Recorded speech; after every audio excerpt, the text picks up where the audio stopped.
পাকিস্তানের মাধ্যমে ট্রাম্পকে জবাব দিল ইরান। মহাযুদ্ধ কি তবে থামছে? তেহরানের গোপন শর্ত ফাঁস। আসসালামু আলাইকুম। 10 মে 2026 বিশ্ব রাজনীতির সবচাইতে বড় খবর। দীর্ঘ প্রতীক্ষার পর ডোনাল্ড ট্রাম্পের দেওয়া প্রস্তাবের আনুষ্ঠানিক জবাব দিয়েছে ইরান।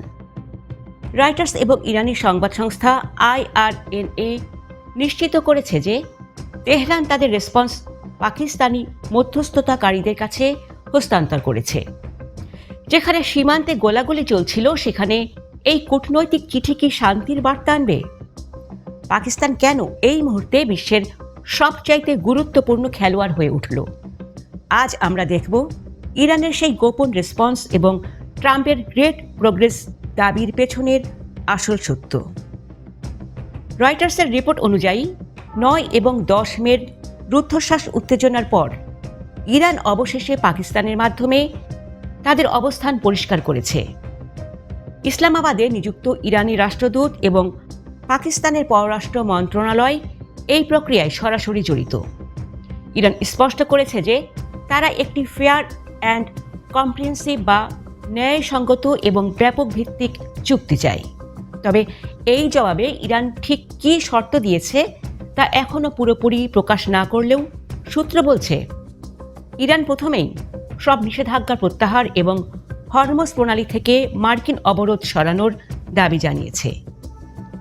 ট্রাম্প তার সোশ্যাল মিডিয়া প্ল্যাটফর্মে দাবি করেছেন যে ইরানের সাথে একটি কমপ্লিট অ্যান্ড ফাইনাল চুক্তির পথে বিশাল অগ্রগতি হয়েছে, কিন্তু পর্দার আড়ালে লড়াই এখনও থামেনি। গালফ অঞ্চলে বিচ্ছিন্নভাবে গোলাগুলি চলছে এবং CIA-এর রিপোর্ট বলছে ইরান আরও 4 মাস যুদ্ধ করার সক্ষমতা রাখে। এই অবস্থায় পাকিস্তানের মাধ্যমে আসা ইরানের জবাবটি ট্রাম্পের জন্য এক বিশাল পরীক্ষা। ইরানকে ট্রাম্পের দেওয়া শর্তে রাজি হয়েছে, নাকি তারা উল্টো কোনো ফাঁদ পেতেছে, তা নিয়ে পেন্টাগনে চলছে চুলচেরা বিশ্লেষণ। এই প্রস্তাবের সবচাইতে বড় দিক হল 30 দিনের একটি নেগোসিয়েশন উইন্ডো বা সময়সীমা।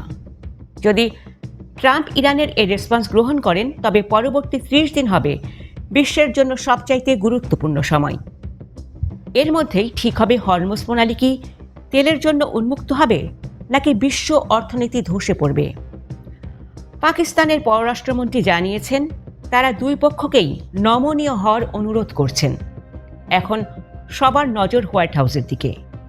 ট্রাম্প কি ইরানের দেওয়া পাল্টা শর্তগুলো মেনে নেবেন? দর্শক, ইরানের এই জবাব কি মধ্যপ্রাচ্যে শান্তির সূর্যোদয় ঘটাবে, নাকি এটি কেবলই যুদ্ধের এক সাময়িক বিরতি? পাকিস্তান কি পারবে দুই পারমাণবিক শক্তির এই লড়াই থামাতে? আপনার কি মনে হয়, ইরান কি আসলেই শান্তি চায়? কমেন্টে আপনার মূল্যবান মতামত জানান। বিশ্ব রাজনীতির প্রতিটি ইনসাইড আপডেট এবং রয়টার্সের প্রতিটি ব্রেকিং স্টোরি সবার আগে পেতে আমাদের সাথেই থাকুন। ভিডিওটি শেয়ার করে সত্যটি সবাইকে জানিয়ে দিন। ধন্যবাদ।